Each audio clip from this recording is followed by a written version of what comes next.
Hey you guys, how you doing? Happy Monday, last day of the month already. I don't know what's going on. These days is just coming and they're just going. Quick, quick, quick, quick, quick. Last day of the month already. Before you know it, it's going to be Christmas. That's crazy. Anywho, I wanted to touch a couple of topics. First of all, the New York City mayor, his chief advisory, her house was raided. They're raiding all these people houses that work for him. And he's not going out without a fight. He said he's not resigning. Even though a lot of the politicians, a lot of people in Congress, they're pushing for him to resign. And he says he refused to resign. He's going to fight. Okay, so I never cared for him, ever. Um, I don't know. It was just something about him. Um, Even if he's found innocent, I still just never cared for him as a mayor. People say what they want about de Blasio, but de Blasio was not horrible. He was not horrible. Um, but to be honest,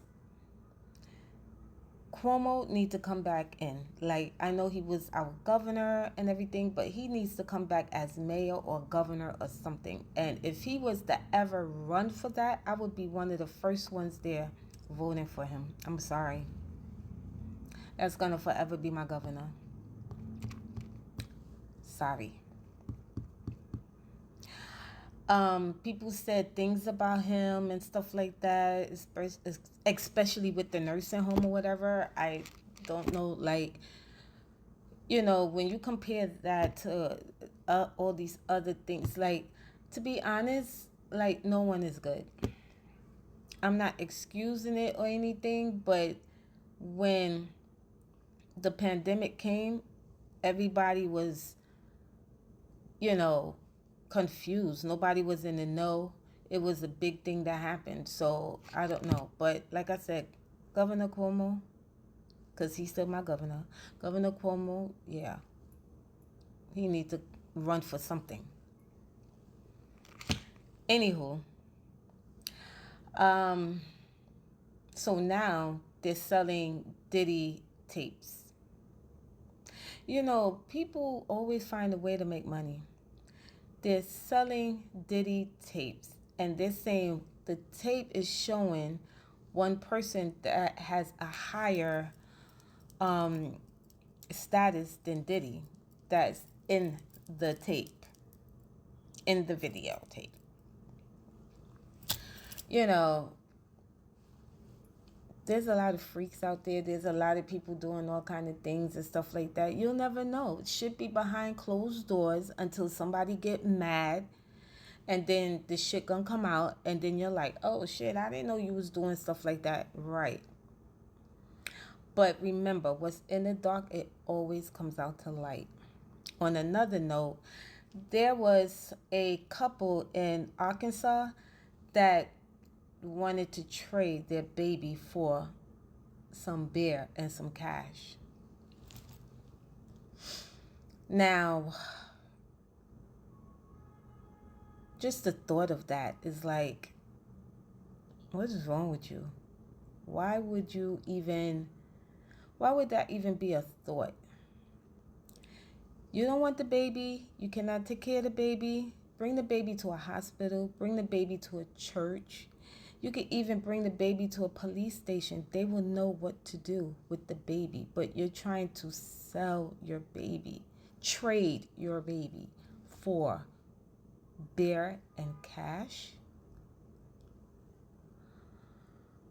Oh my God. It's so sad. It's so sad. And I pray to God that that baby found a better place. Like, they placed that baby, of course, probably most likely in a home. But somebody really adopt that baby and the adopting parents will really love that baby, because I feel like that baby been through hell with parents like that. And they wrote a note to the people that was supposed to do the trade and told them, like, one part of the letter said there will be no more contact and they cannot change their mind in doing the trade. So they were really desperate to get rid of that baby for that cash. For that cash and that beer. That's so sad. Oh my God, what is this world coming to? An end? Yeah, for sure, slowly but surely. But I mean, it's ridiculous. It's ridiculous. I was watching the news over the weekend and I saw like footage of the flood from Hurricane Helene in Tennessee and in Florida. Oh my God. And then I think some part of North Carolina. Yeah. I'm praying for all of y'all safety.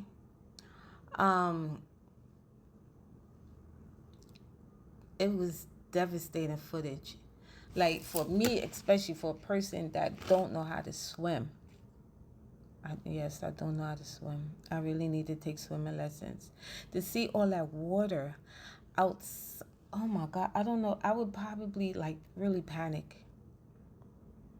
They had, in Tennessee, they had 60, I think it was 61 or 64, between 60 and 64 patients on top of the roof to be rescued.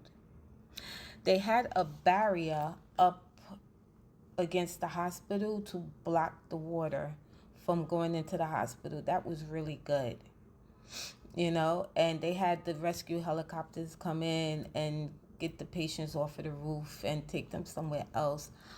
But when they showed the footage of that water in the street just going down that was a lot of water. I was looking, I was like, oh my God. Scary, scary, scary, scary, scary, scary. Very scary. People's houses got flooded.